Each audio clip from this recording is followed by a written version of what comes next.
a side plank raise, you're going to be in a forearm side plank position, and you're going to be lowering your hips toward the floor and then lifting, or you could think of being on the floor and then lifting each time, but you're ending up in a side plank position and then going back down to the floor on each repetition.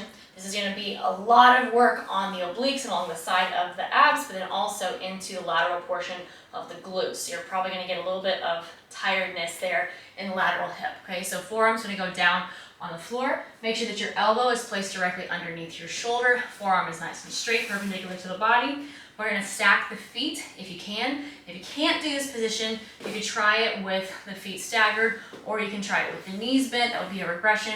That will be nowhere near as difficult, but you can do it that way if you need to. Okay, so stacking the hips, we're going to place one hand on top of the top hip, lift the hips up away from the floor, and then lower back down. So I'm not trying to lift and rotate. I'm just trying to lift enough to where I come into a side plank position and then drop down again. So it's not a lot of range of motion, but it is really difficult on that lower side, okay? So you'll do all your reps on one side and then repeat the same number of repetitions on the opposite side. Try to start with your weaker side first.